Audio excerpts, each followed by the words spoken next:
Ma Mission TV, le miroir du monde.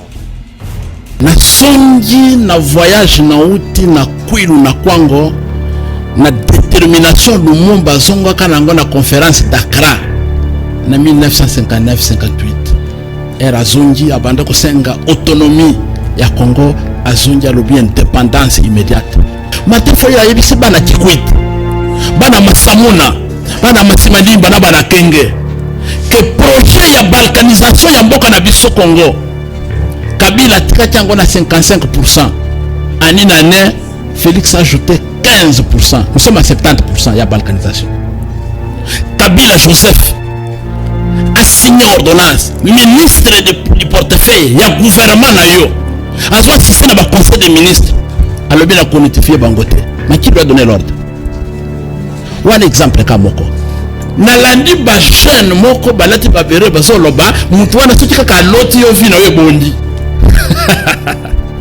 Le Congo, un individu, ce qui a l'autre yovi na bondi, Zambe kaka. Ndeko na biso Antoine Félix Tshilombo. Lelo azali a joué rôle oyo textuellement pasteur Bizimungu na Rwanda. Abanda ko jouer na moment Paul Kagame azalaka vice-président de la République. La muka eza état d'esprit. Et si kota na mitema ba Congolais makambo ya biso ya ba leader tolingana te tokende nzela moko tokende banzela mibale makambo wana tikali na ba leader mais lelo Félix asali oyo Kabila asalaka papa na ye et j'applique ce qu'il m'avait appris pour biso oyebi yango très bien. Ce n'est pas aujourd'hui que je vais changer de langage pour biso bana ya Martin Fayulu totikala jamais qu'on reconnaître Félix Tshilombo comme président élu. Na yebisaki papa cardinal Firdola Mbongo. Era yebisi biso que il faut avancer, l'histoire avance. Voilà. Na yebisi papa depuis 2000 ans tout ça kana évangile Jésus a fait la biso. Jésus a fait la biso. Jésus batinda kaye panzambi ba fait la biso pour que ceux qui tondimie ba péché na biso et comme pardonner. Évoluons aussi, oublions ça. Balobi est un président de l'Assemblée provinciale. Mais est-ce que la constitution na biso na balwa ya mboka na biso président de l'Assemblée provinciale a la prérogative ya kosala ba séparateur ya tono? Non, ezala ya tono, ezala ya malamu, ezala prérogative na été. D'abord ça, dans un pays sérieux, on devait déjà l'arrêter ce monsieur-là. Papa moko ya mukolo abenginga na Masamuna pendant que bandeko za na meeting ayebisinga likambo moko na litoyo que professeur Kitoko nalandaka yo na ba media à partir de Kinshasa mais ozana biloko misatu o il faut yebango okotikala jamais ko bomba yango na mokili eloko ya liboso le soleil eloko ya mibale la lune eloko ya misatu la vérité. Jamais ko bomba biloko wana misatu à part fauteuil ya palais de la nation yebisanga pouvoir nini président Félix a contrôler pouvoir les ordonnances ce qui est limité to yebi déjà que baja ya balkanisation badala Kinshasa et avant Kabila bandaki ko séjourner ko sala makambo mususu lelo koma zumwana ya musala ndeko na biso akomi ko salela ye musala oyo non un peu ndeko na ngai biso to ça déterminé non seulement ya ko libérer mboka mais ya ko libérer aussi ndeko na biso Félix Tshilombo. C'est un prisonnier en liberté provisoire ya Kabila bulldozer. Donc ndenga to na yo boye à partir ya ndenga lobi que la libération du Congo. Comment on dit Martin Fayulu n'a jamais demandé l'autorisation de survol d'un avion pour aller d'une province à une autre. À côté d'un avion à Congolais nyoso, à côté d'un mythe à Congolais nyoso. À l'époque parce que les Alaki ya bango, ba beti maboko. Applaudissements nourris. Pas image zali. Mais les lots tolongwe na 2 500 000 morts. On parle de 5 à 6 millions. À Rwanda babomi na mboka na biso. Les gens trouvent ça comme des poules ou des chèvres qui sont en train d'être tuées. Nabande Konanga, il y a eu des PES, la grande machine politique de notre pays, historique. Que ceux qui bino bokanisi que, à part Basembo, tu vas répéter Nabino, Azonga na Rwanda, toyeba bakomba bakanambe banini bokanisi que Kabila bosani nyonso wana sikoya se repentir. Il a rencontré Jésus. Bolingo eleki alingi bino apesi bino pouvoir pour que bino bobi ba héros ya mboka oyo, c'est que boyebi politique te. Ma mission TV, le miroir du monde. Bandeko batali mbote na bino bipai biso bozuli baku ya kwanda biso nazana esenga koyeba ke boza ebele liboso ya baetano na bino ikepo na kolanda emission bolinga mingi to bengi sembo ndenge tolobaka yoko sembo emission ali solo sembo emission makanisi sembo emission pitokuta na kapo na kobeta politique pe masolo masusu matali kita ekolo. Merci na bino pona fidélité pe confiance bozana ngona emission sembo pe bonne année ya 2020 o ezabongo emission ya liboso ya sembo po na mobu ya 2020 to banzike mobu oyo ekomemela biso mapamboli ebele pe komemela bino mapamboli encore une fois bonne année na bino. Lelo bandeko batali tokobeta politique toko passer en revue l'actualité politique en République démocratique du Congo. Toko solo la tournée ya Muzito na Martin Fayulu na Kikwit na Grand Bandundu. Toko solo la likamotali bongo message de vœux ya chef de l'État Félix Antoine Tshilombo Tshisekedi. Toko solo la ba détournement o ezosalema na ekolo Congo démocratique na makamotali bongo mosolo. Toko solo la point de presse ya Adolphe Muzito opai wapi a déclaré que Rwanda il faut la annexer na kati ya République démocratique du Congo. Et puis nasuka na bombeli mobianga minangai bilili moko epai wapi atala yango pe malamu na Kinshasa mingi penza na komina Bandalungwa ba séparataire ya sika ebimi tokosolola yango pe bilili bokomona yango na kati ya émission lelo bandeko batali nazana esengo pona émission ya yambo ya mobu 2020 ya koyamba mwana mboka Devos Kitoko ndenge bozo komona na baetano na bino ikaza bongo secrétaire général ya parti politique o babengi eside parti politique cher ya Martin Fayulu Madidi ezabongo na kati ya Lamuka. Devos Kitoko mbote ndeko Zulu bonne année 2020. Donc tout ça bien nzamba sala ngolu naye tozo vivre, c'est ça l'essentiel. Alors outi grand bandu mingi penza na Kikwit fatigué. Bon fatigué mingi te na outi tourner na mukonzi oyo ba congolais ba ponaka et comme chanson révolutionnaire na Kwilu na Kwango depuis to Kinshasa tokenda chiko lekisa fête na biso ya mbula sika na bandeko na biso ya Kwilu bandeko na biso ya Kwango na zongi tourner za la kimulai mais esengo tellement que fatigue wana nyonso kimi. Alors après Beni et pas wapi bokena qui ko passer fête ya Noël na population ya Beni fête ya bonne année bokena Kikwit na Grand Bandundu et pas wapi coordonnateur à Lamuka na mwana mboka Martin Fayulu Madidi bakena ko passer fête ya bonne année na population ya Kikwit. Est-ce que secret zali na ba tourner wana secrétaire général de Devos Kitoko? Bon, dire que secret zali secret atteinte konangai oyebi soki ozali volonté et expression ya batu soki batu bapona yo batu balinga yo balingaka yo moyo zala musika na bango ezate na tango ya pasi na tango ya bisengo il faut zala pembeni ya ba oyo balela ke yo ozala mukonzi ya mboka yango wana ndeko na biso chef na biso Martin Fayulu Madidi oyo lelo ba congolais babengi commandant du peuple bango baponaye pour kakamba mboka banguna baye basali oyo yebi tokozonga lango lisusu te bayebisi mukonzi mboka balobi ndeko Martin Fayulu ko bossa na te que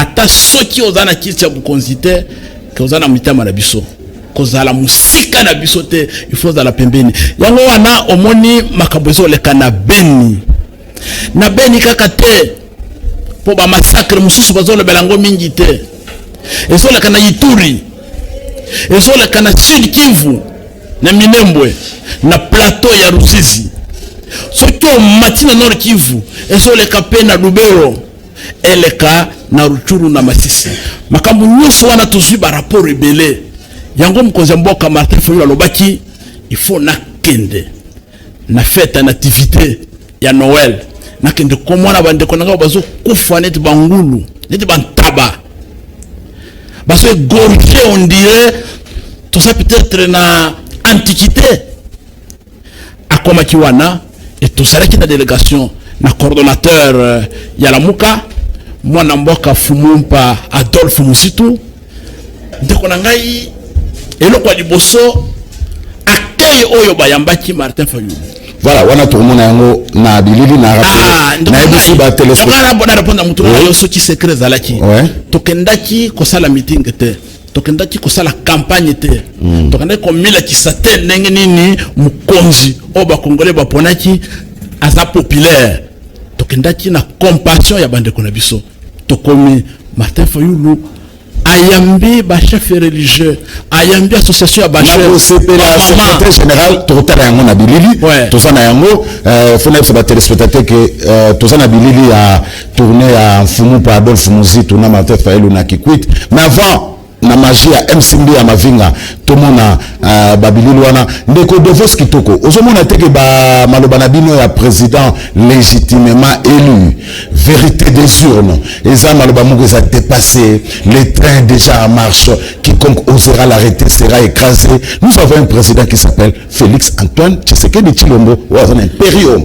il y a pouvoir ozomona teke ba discours moko eza maloba moko dépassé de Devos Kitoko boza ko distraire population ndeko naza biloko mibale il faut na yebisa yo makambo mibale il faut yebango à travers yonde kozulu comme bakino bakomi kolanda yo mingi balandanga pe bayeba balandanga banakala mingi voilà c'est pourquoi à travers yo il faut ba information tozanango makaniso tozanango tolekisango na public biloko mibale kotikala jamais kobosa nango bande ko pe kobosa nango te eloko liboso papa moko ya mukolo abenginga na Masamuna pendant que bande ko za na meeting ayebisinga likambo moko na litoyo que professeur Kitoko nalandaka yo na ba media à partir de Kinshasa mais ozana biloko misatu o il faut yebango okotikala jamais ko bomba yango na mokili eloko liboso le soleil eloko mibale la lune eloko misatu la vérité jamais ko bomba biloko wana misatu yango nazo yebisa yo que era na komina Beni baso benga Martin Fayulu président élu ce qu'on a tuni bango bino bo voter mais président élu c'est par rapport à quoi? À lui président élu c'est par rapport au président nommé. C'est que les Congolais bayebi que tout ça na président élu, tout ça na président nommé. À partir du moment où vérité babomba kangoye, babomba kayangote. Biso to continuer à défendre la vérité. Vérité pour la katende de konangai. Jamais vérité toko bombango. Vérité ezaneti milinga. Bomba moto meko bomba milinga te eko bima yango wana tozana ko banga te eloko ngana ko yebisa yo omoni ndenga na taboye personnellement ngai en tant que kasayen ngai soki nazalaki mutu ya bilandalanda ya bilukaluka pona intérêt na ngai je serai avec mes frères. Je te dis bien, je serai avec mes frères. Donc, vérité de pouvoir, président, mais aussi en tant que c'est un discours de dépassé. Yaka na yebisa. C'est pas de dépasser parce que vérité et pour la kate, babomba kangote et vérité kosala kaka. Na yebisa ki papa cardinal Firdola Mbongo. Et là, il faut avancer, l'histoire avance. Voilà. Papa, depuis 2000 ans, tout ça qu'on a évangile, Jésus a fait la bisso. Jésus a fait la bisso. Jésus batinda kaye panzamba a fait la bisso pour que ceux qui t'ont diminué, bah péché la bisso et comme il pardonnait. Évoluons aussi, oublions ça. Mais ça fait 2000 ans. Autant dit c'est bisso là moko. Mais pourquoi on n'évolue pas? C'est parce que c'est la vérité. Vous ne pouvez pas changer ça. Voilà pourquoi nous disons, Ndekonangai, vérité des urnes, à la veille de l'élection, tu raconté ma voix, tu kango. Vérité des urnes, tu as réclamé, tu continues à réclamer. Nanga a publié les résultats de l'élection au bureau de vote par le bureau de vote. Tolobi, Totikango. Vérité des urnes, tu as senga Tolobi. Au bois bulletin na fleuve. Au tumba ba PV, mais au bois ba congolais te. Au tumba pe ba congolais te, ba congolais bazali. Parce que to so luka vérité to yebango. To zongela souverain primaire peuple congolais. Yango moni na proposition de sortie de crise. Na proposition de sortie de crise. Ya mkonza mboka o ya solo ba ponaka. Et pas ba congolais. Alobi, nous devons aller aux élections anticipées. Tout ça m'a pona miwana. Wapi mbongo élection anticipée. C'est je défense kitoko wapi mbongo bino so ça sima. Vous c'est la 2023 et ça c'est ça. Ah. Oyo bazo yiba. Toko songola yango. Oyo bazo yiba. Et ça mbongo ya ba congolais bazo yiba. Ma ebele balobi Martin Fayulu proposition sortie de crise des alliés sous forme de dialogue. Azana besoin ba vendre autour d'une table. On a reçu la sous Fayulu alobi boye. On peut combattre fièvreté sans que on détruise les microbes. Ça veut dire? C'est-à-dire que nous sommes vivre. Oh, crise tout ça nango. Cause nango est la crise de la légitimité. Pas d'institution. Et ça désavoué par le peuple congolais. Na ibitan de ko soti yo ko s'intéresser mouké na tourner on a outi ko sala. Na zo songola yango avec Babili d'abord. Oyo na moni. Oyo na yoki. En tant que molakisi natikala kotanga ngoka kana période à Lumumba. Merci. C'est juste des fausses qui toko. Est-ce que la Mouka se porte bien? C'est comme si la Mouka tikali kaka Martin Fayulu na Adolphe Muzito. C'est l'impression o ezomona na miso ya batu. Voilà mutuna malamu ndeko Zulu. Est-ce que Bilile Sali otala na meeting ya Martin Fayulu na Kikwit ezala ki benda bika.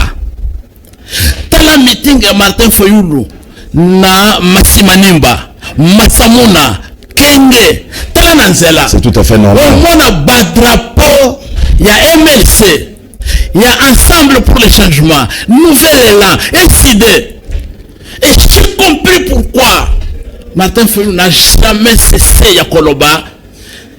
L'amouka est à état d'esprit. Et si Kota na mitama ba Congolais, Makambo ya biso ya ba leader, Tolingana te tokende nzela moko tokende banzela mibale makambo wana tikali na balider mais peuple congolais amutema la muka changement de konangai oyebike na village moko na koti boye na soyo kabazo crier bokeba na ba trop commissionnaire mais comment c'est pas là d'abord je le vois comme si c'est un peu désordre comme il est très mais à so crier Martin Fayulu keba na ba trop commissionnaire et puis so bimana nini aso bimana pancarte et ça na photo ya mwana mboka Moïse Katumbi chakwe na mboka j'ai compris l'unité du peuple congolais contre les forces du mal ndeko nanga totika kolota balota kabutu soki so lali na moi kanisa peuple congolais a uni congolais a uni contre le mal de force qui tokonde ko congolais bazala ne confiance te yo lobi kuna Martin Fayulu plein awa pe Kabila lekina chamu plein alekina kitama magasin plein topé mamuke na magia MCB ya mafinga alors tout ce babilili il y a tourné il y a Adolphe Muzito Mfumu par coordonnateur à la Mouka na Martin Fayulu Madidi président incidé na grand bandundu mingi penza na Kikwit MCB ya mafinga.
Voilà, alors, de Vos Kitoko, nous allons le côté de quelqu'un sens, il y a Maloba, il y a Martin Faïlou, na meeting ezalaki. Ndeko nangai ndingo moni wana azo yebisa yo que voyage oyo na songi na voyage na uti na kwilu na kwango na détermination Lumumba zonga kanango na conférence d'Accra na 1959-58 era zongi abanda kosenga autonomie ya Congo azongi alobi indépendance immédiate oyo na yoki oyo na moni à partir ya Beni Kisangani lelo kwilu kwango non ça somo peuple congolais message ya liboso Martin Fayulu apesi mubu oyo mbula oyo tobenjango année de la libération du Congo. Et nous nous a déjà libéré en 1997 et pas AFDEL pour rejoindre la libération combien de fois? Mais yango AFDEL ayaka na un pays démocratique, on veut organiser des élections. AFDEL nous avons un président Félix Antoine Tshilombo Tshisekedi va libérer le peuple congolais. Oui, ndeko nangai AFDEL ayaka na ba Rwandais, ba Burundais, ba Ougandais ba komisa bango ba Congolais lelo ba komi okata biso mitu. Mais c'est Kabila est le fruit de l'AFDEL. Donc, tala makambo asali. Message Yami Balé. Martin Fayulu lobby peuple congolais. Boya ba que jamais, alors jamais, tu causes la esclave ya mutu. Et nous devons nous mobiliser cette année pour libérer notre pays. Yango Moni a décrété le 17 janvier, le jour de la mort de Lumumba, une journée d'indignation. Donc marché Congo Mobimba. Donc kotia ba banderette ya pembe na mutu pour désapprouver projet. Martin Fayulu ayebisi bana Kikwit, bana Masamuna, bana Masimalimba na bana Kenge que projet ya balkanisation ya mboka na biso Congo Kabila tika tiango na 55%. Année en année, Félix a ajouté 15%. Nous sommes à 70% ya balkanisation. Ce qui te termine les notés, drapeau comme Atakuna, de l'Ituri jusqu'au plateau de Fizi, de la Ruzizi, et à la République, ceux qui n'y pas ça, les Rwandais, les Ougandais vont nous ravir avec la bénédiction de la puissance internationale. Bakobota la puissance de biso. Yangoana tolobi boye. Ce qui te limité, toyebi déjà que baja ya balkanisation badala Kinshasa. Et avant Kabila bandaki ko séjourner ko sala makambo mususu. Lelo koma zumwana ya musala ndeko na biso. Bakomi ko sala la yé musala oya non un peu balkanisation ya mboka na biso. C'est vitesse de croisière. Nous avons un président de la République, moi langage est à la moitié à travers le monde. Il est le président de la République. 2011. Lorsque Kabila a botolaka papa Etienne Tshisekedi du pouvoir, mutu oyo avandisaka biso ayebisi biso que jamais Bokobenga Kabila président de la République nazo bisayo kombo na ye Félix Antoine Tshilombo jusqu'à ce que à reconnaître que c'est Etienne qui a gagné le pouvoir. Mais le lot Félix a sali oyo Kabila salaka papa na ye. Et j'applique ce qu'il m'avait appris. Pour Nabiso, oyebiango très bien. Ce n'est pas aujourd'hui que je vais changer de langage. Pour Nabiso, Bana et Martin Fayulu, tout n'a jamais reconnaître Félix Tshilombo comme président élu, un président nommé au service de M. Kabila. Mais est-ce que vous ne voyez pas que beaucoup qui peuvent changer de discours? Ce n'est plus Kabila qui est au pouvoir. Kabila comme ex-président. C'est Fachi qui est au pouvoir, le Félix Tshilombo Tshisekedi. Comment vous avez un problème il y a présent Kabila, sénateur Kabila? Il faut, vous devez aussi évoluer. C'est comme si nous, on a décidé, dans la mouka, vous n'évoluez pas. Raison pour laquelle vous avez le 7 patrons, Boutikali Kaka, la mouka, tout le monde a 2 personnes, la mouka, c'est comme si vous avez pourquoi vous avez évolué, vous avez un peuple congolais. Il faut préciser, et le comme encore. Ndekonabiso Antoine Félix Tshilombo. Lelo Azali a joué rôle oyo textuellement pasteur Bizimungu na Rwanda. Avant de jouer na moment Paul Kagame Azalaka vice-président de la République. Tout le monde le sait et lui-même en souffre. Asonyo koma. Mais bisiko ebino moko. Mutoso nyokoma. Boso linga ko dénoncer pour que tout pousser ndenge mwana mboka Martin Fayulu alobi ke tout pousser senga pardon. Abima na bomu ya Kabila. Papa, ceux qui balobi chef de l'État biso tout autant di saka kana za mola kisi ya science politique l'État est en 4 organes: pouvoir judiciaire, pouvoir législatif, pouvoir exécutif, non pouvoir législatif. À part fauteuil, il y a parlé de la nation. Il y a un pouvoir ni le président Félix a contrôlé pouvoir les ordonnances. C'est lui qui signe les ordonnances. C'est lui qui représente les pays à l'extérieur. Parce que il n'y a pas de chef de l'État en République démocratique du Congo. Le chef de l'État en RDC s'appelle Félix Antoine Tshilombo Tshisekedi. Pour la nuit, il y a la mouka besoin de remettre en cause. Tunaye depuis un Noma Tchungwa Kumwanza na Albert Yuma pona nini nano babanda musalate papa wana Gabriel Tchungu akomi na 85 ans uko yoka lelo kupi na ordonnance sans notification mais Tshilombo a envie. Avez-vous déjà vu na mboka oyo Maréchal Mobutu Kabila Joseph a signé ordonnance ministre du portefeuille ya gouvernement na yo azwa si c'est na conseil des ministres alobi na ko notifier bangote mais qui lui a donné l'ordre? Un exemple kamoko na kozwa mibale mukolo nini na parlement ya Congo un député ya coalition au pouvoir parce que FCC 4 dans la coalition azwa micro abenga Joseph Kabila ou bien Marshal Mobutu un inconscient Tomonyango. Papa, oyebi soki bato batie yo net marionnette. Babanda ko sakana na yo net bal. Ba fini yo lelo ba sakana lelo lobi baleki ba pisio ba apesio ba excuse ya ironie. Mais dans l'entretemps, on est en train de travailler. Jamais Kabila ko nommé mutu pour que asala malamu ko lekaye. On va vivre ça. Donc pour la biso, surtout sabana mikete et au ça, biso yebi fonctionnement ya l'État. To yebi fonctionnement ya l'État et que ndiko na biso à quoi qui na piège.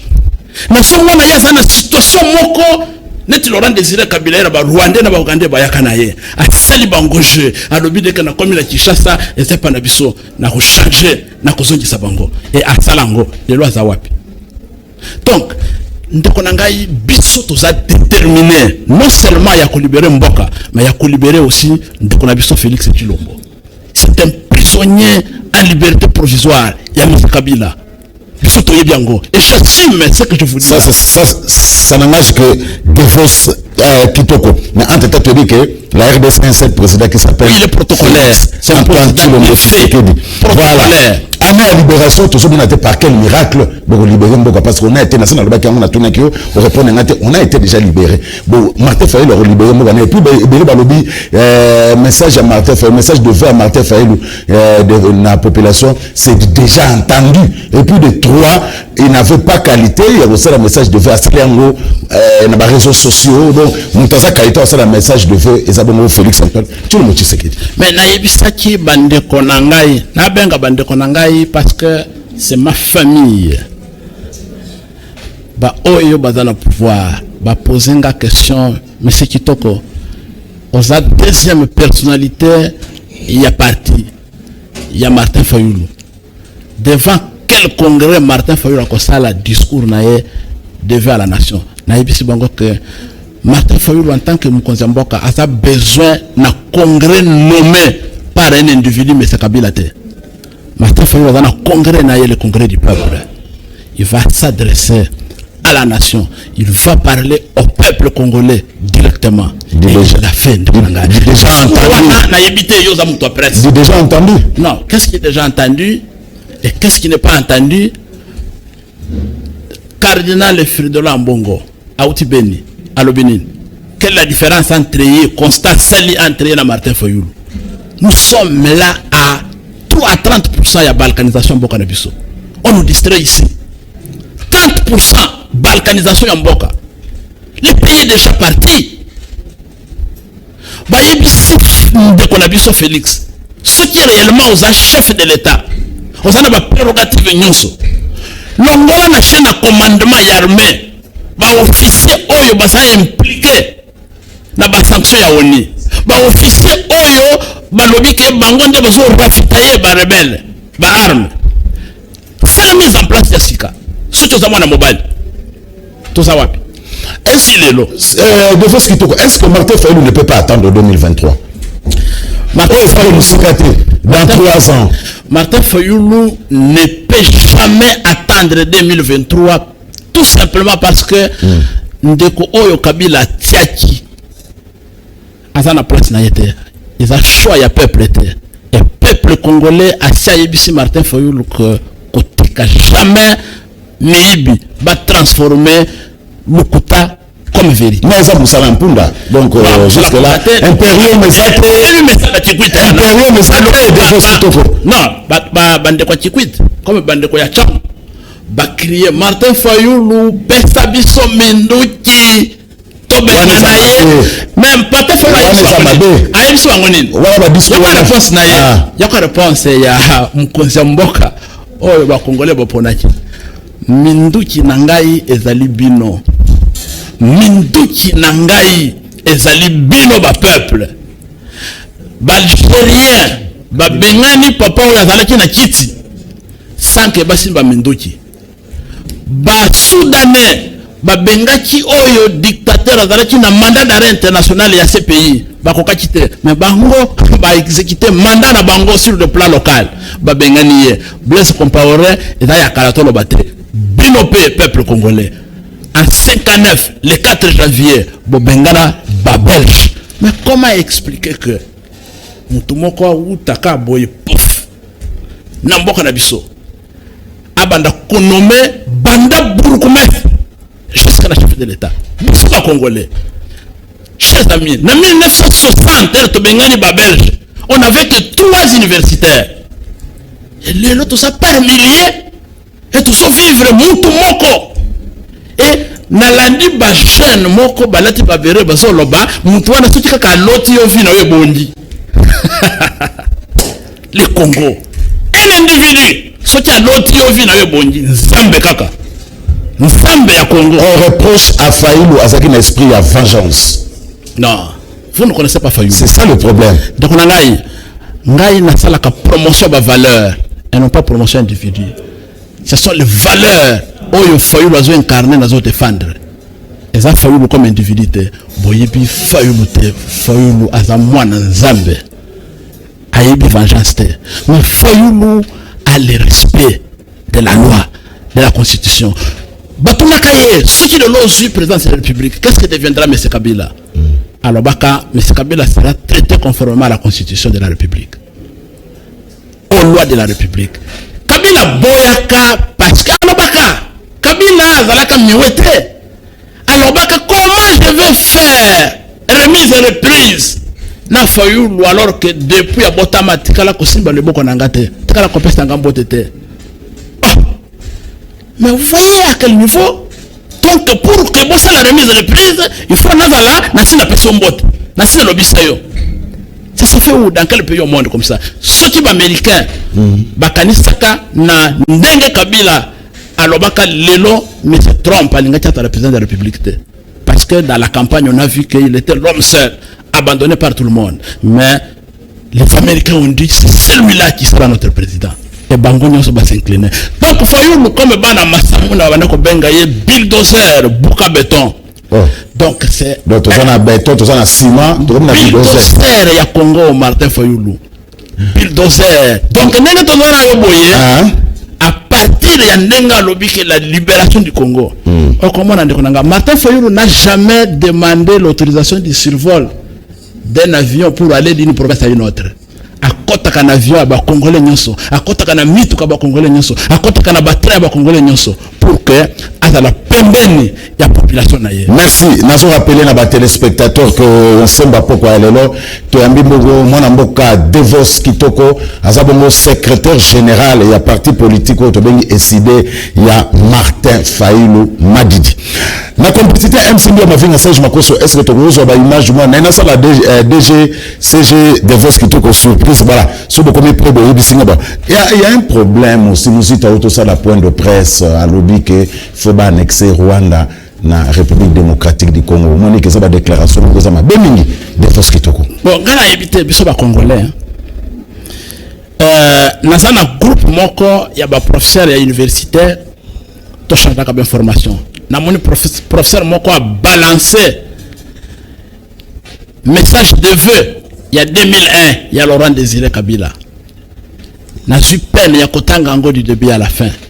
À l'époque Laurent Désiré Kabila dit les Rwandais, les Ougandais, basi ba bomi 2 500 000 Congolais. Un message wana. Et peuple congolais to fongola misu. Et il a dit la guerre va retourner d'où elle est venue. Tobeta maboko.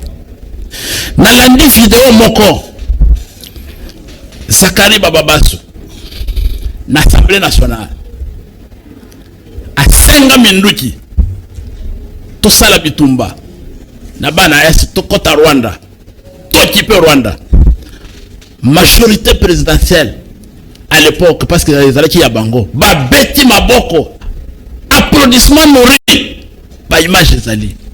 Mais les lots tolongwe na 2 500 000 morts, on parle de 5 à 6 millions. À Rwanda, babomi na mboka na biso. Les gens trouvent ça comme des poules ou des chèvres qui sont en train d'être tuées. Et quand Adolphe Muzitu Fumompa, coordonnateur Yalamouka, est révolté, il dit les souffrances des Congolais, s'il faut les terminer, avec ce que les Rwandais font chez nous, il faut attaquer le Rwanda. Au besoin, il faut l'annexer. Pour que tout ce ne pas si nabiso. Les gens se fâchent contre Moussitou. Mais ils ne se fâchent pas contre les millions de morts, papa. Les génocides au ya Rwanda. Et occupé le monde de Mobimba.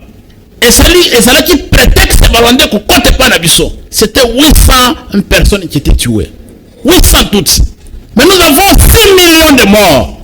Et les Congolais trouvent ça comme des blagues. Les Rwandais, c'est quoi, papa? C'est quoi? C'est moins que le territoire de Kaemba. C'est moins que le territoire de Kasongolunda. Comment nous pouvons aller jusqu'à renier la puissance d'un grand Congo au cœur de l'Afrique pour que Batubayaka? Surtout Talibo Yebandeko ya Beni. Ngana uti na Beni. Papa Bimaki. Asonga vers 21h, à côté de Nami Balem, Mitouna Sani Naye. On a égorgé, ils sont partis. Je regarde ce papa, c'est déjà un mort qui respire, malheureusement, la situation. Mais lorsque vous venez à Kinshasa, je ne sais pas ce qui est au Mélinini, Balobi Rwanda, so Nyoko Nabiso, le rapport mapping, Oyoyoki, Ndeko Nabiso, le docteur Denis Mukwege, abimisi kuna na Nations Unies, abimisi kuna na France, et décrire les experts de l'ONU, comment les Rwandais ont enterré bana na biso, ba maman na biso vivant na makobola. Et nous sommes quel peuple ça, mon Dieu? Nous sommes quel peuple? Mon cher ami, ces histoires-là, que les gens qui pensent qu'il y a une petite zone de confort na bango, ils peuvent faire la joie de leurs enfants, ils se trompent. Allez à Mbinza Pigeon de Kozulu, allez à ma campagne, les anciens moboutistes qui régnaient en maître ici, que nous talandenge bana baso kata kata bampango, crise de koti, bampeka moko akusakana te, bakata bampango, bakomi ko bomana baso wela. Mais ceux qui Congo batika kango des industries, des sociétés partout, autant de classes sur Moussala, ils pouvaient garder les biens de leur père et de leur papa.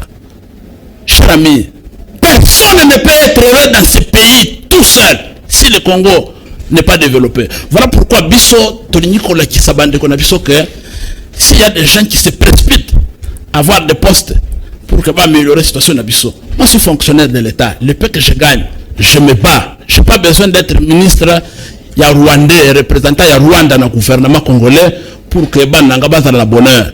Je n'ai pas le temps d'aller courber à Kingakati pour avoir un poste pour que Vinanguez aille bien. Je veux me battre à la sueur de mon front, vivre à la limite de mon revenu, mais sauver mon pays. Professeur Kitoko, alors, on oublie que Tchangoza Bastion, il y a opposition. On oublie que Tchangoza Bastion opposition. Président Honoré Kabila Sali 18 ans en pouvoir. Bini Bolobi que Kabila Sali le côté. Professeur Kitoko, Kabila Zaro le Kane, Aoutinda Kune Kingakata Zoya Fil. Serge Makoso, MCMB Mavinga. Toké.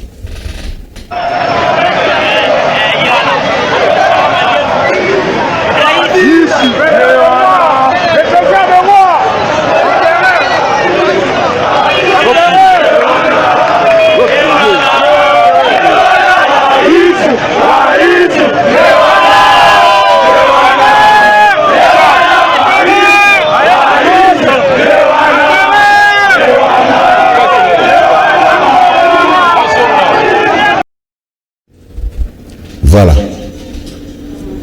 Joseph Kabila, président honoraire. Yewana Raïs, Raïs, vous avez dit mais Serge Makoso a salé sous même plein na kitamo magasin. Président Sadi 18 ans, Bini Bolobi que Bileza largement négatif. Yannou Bazo Ebele. Donc là, Jewana Toyebiango. Jewana Toyebiango. Yango na Zoloba. Et Tolobango Mingi. Mais Barinyu Koyoka Bisote. Soti Félix. Sali, attention, il va vivre de toutes les couleurs. Tout ça là-bas, j'ai à Liboso. Va taper perdre. On est bien dingue là, on va fonctionner. Va causer 500 personnes moyennant 5 000 francs, 5 000 francs.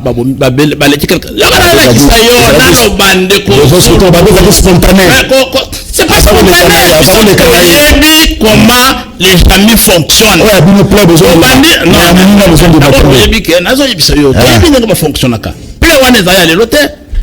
Moyennant l'argent. Donc, moi 500 personnes, Kabila telle.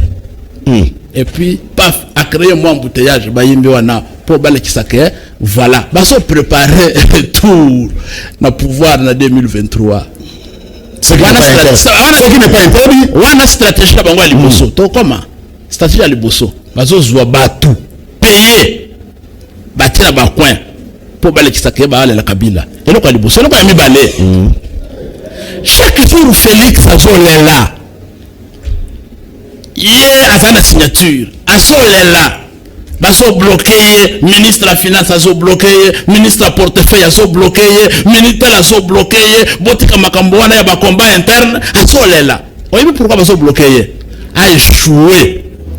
Pasi eleka koleka oya et pasi kota koleka oyo to vivre ki na Kabila pour que batu ba désavouer baloba ata Kabila asonga. Ce sont des stratégies politiques. Donc Zulu Nana sa politologue de formation, na sali gradué en sciences politiques, licence en sciences politiques, DEA université de sciences politiques, doctorat en sciences politiques, ba technique nyuswana na yebi yango. Et je dis chaque jour, Nabande Konanga, il y a eu des PES, la grande machine politique de notre pays, historique, que ceux qui viennent au Bokanisi, que, à part Basembo, oh, tu vas répéter, Nabino, Azonga na Rwanda, toyeba bakomba bakanambe banini bokaniske Kabila bosani nyonso wana sikoya se repentir, il a rencontré Jésus, bolingo eleki alingi bino apesi bino pouvoir pour que bino bomi ba héros ya mboka oyo, c'est que boyebi politique te 35 ans wana ya pamba. Kabila jamais ne peut pas faire ça. Donc Kabila est en train de noyer ceux qui l'ont combattu pour apparaître les seuls et justifier son retour comme il se prépare. Je ne sais pas quand, mais ba indisanga na so mwana ndenge tozokendela ba bloquer Félix. Nada mutali bosa robite na landi meeting ya Jean-Marc Kabund na Kananga na Chikapa, il a expliqué à la population que bazo bloquer Félix pour que tout échoue de façon que va justifier que bomoni opposition batala bango bataka bilobela pamba batala le côté pour récupérer le pouvoir. Mais c'est pas papa.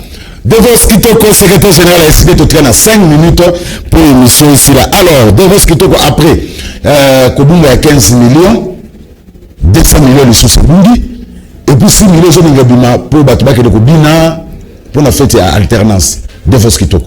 Tout à 5 minutes pour monsieur Sidi. Papa, le régime, la belle Kango, le régime, il y a rétro commissionnaire. Comment la bango, rétro commissionnaire, ce sont des commissionnaires. Oyo batiwana musala na bango koluka mbongo ndeko Zulu nakanisi peut-être loko ba congolais bayebite bande ko nyonso bazana pouvoir au Kabila tchaki bayebi ke tana bango za mukuse il faut kolia noki parce que mukolo kolo loko akoloba ke ya bino suki wana ngambo ko na récupérer bord na ngai et yebanité yango somona ceux qui les congolais akanji maboko alobi tozo zela Félix Antoine Chilombo o Kabila a commissi distributeur automatique ya ba promesse nationale dès qu'a eu parole on dirait batiaki machine moko ya distribution ba promesse na monoko a bambi promesse akei lobi na dalaki na ba député je suis secrétaire général de l'ESID Ba député national. Je suis député là-bas. Ba député wana balakaki bango na discours ya chef de l'État boko zwa na lingi lisusu komona bino na congé parlementaire bozo souffrir te boko zwa mbongo ba billet na yebi ke bozana bibembe boko zo ya kokunda lelo baza wana bozo la mbongo bakende na congé parlementaire no ata mutu moko zuite. Donc au moins c'est quand même malheureux qu'on arrive à ne pas discerner où se trouve la vérité. La vérité est que Mboka est en crise de légitimité. Bandeko na biso nyonso ba Congolais toponaki bakonzi. Et bakonzi biso toponaki baza bango bazo kamba mboka te. Et confiance na bango ezate. Cher ami, vous ne pouvez jamais réussir programme ya gouvernement soki ozana confiance ya peuple te. Yango wana moni ba ko tourner à rond. Merci. Je veux tokokende na élection anticipée et voter bakonzi ya sika et avant tokende élection anticipée ndenge mokonzi mboka Martin Fayulu lobaki tokosala réforme ya ba bras ba instrument ya corruption ya M. Kabila seni cour constitutionnelle na appareil judiciaire tokochanger. Merci. Et tokende na élection. Alors ndeko Devos Kitoko tokomi na suka nana tuna mutlamo obi ba séparateur na yi ba séparateur les années ba séparateur da ba béton batiaka na kati ya balabala ou bien ba fil en fer ezalaka pe na esthétique nango na ville pour que mituka ya côté oyo elaka côté mususu te osokomi na bandalungu na vika savu na chibangu baka yao chibangu na monaki ndeko na ngai MCB ya mavinga Serge Makoso ba séparateur asike bimi.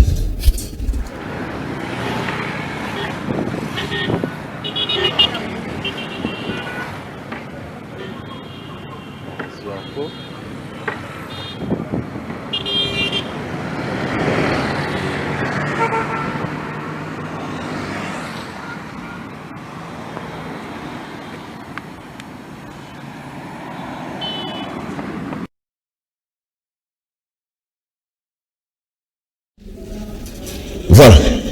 Devos Kitoko. Au monde va séparateur à Sikana Bandal. Bon, au monde asomi na passe na motem. Et le quoi les bossons na qui na vérifié te. Yango wana yo. Balobi est président de l'Assemblée provinciale. Ya Kinshasa. Mais est-ce que la constitution na biso na balwa ya mboka na biso président de l'Assemblée provinciale a la prérogative ya kosala ba séparateur ya tono non ezala ya tono ezala ya malamu eza prérogative na été d'abord ça dans un pays sérieux on devait déjà l'arrêter ce monsieur là asa la immunité parlementaire non mais on devait déjà entamer la procédure pour l'arrêter c'est pas son travail ça il a manqué à faire et c'est honteux et le quoi mi balé dans la place à séparateur on a saleté et ça place tu l'on boit ça là qui inauguration et qui ne boit pas d'eau ça veut dire quoi même coller à saleté tu l'on boit simbaka que à la qui s'exemple la population telle est le place wana batikala kolongola ngote c'est pour dire que ndeko chilombo tolingi yote tika mutu oyo biso toponaka akambamboka tilelo ndeko nanga na so yebisa yo que soki oyo ki baso banga commandant du peuple oyo bana ya kwango ya kwilu balobi bulldozer à Congo soki baso banga ye babiloko ndenge wana déjà les gens pouvaient déjà être interpellés wana to benga kango mascarade ya ko justifier mbongo soki okei kotuna facture ya ba moitié ya fi wana peut-être lokola la pondite ndeko na ngai babi $10,000 mais soki $10,000 yango wana soki lelo to telemite po to libérer mboka na biso ndenge mokonzi ya mboka oyo bakongole baponaki alobi na 2020 ba théâtre wana ko continuer et bana na biso ba continuer kotanga 120 élèves na kombo gratuité na classe moko po mbongo ya kotonga ba école sika basala nango ba théâtre de chez nous bonde ma rappel bana no ba ko foot wa foot amina valté hein gratuité enseignement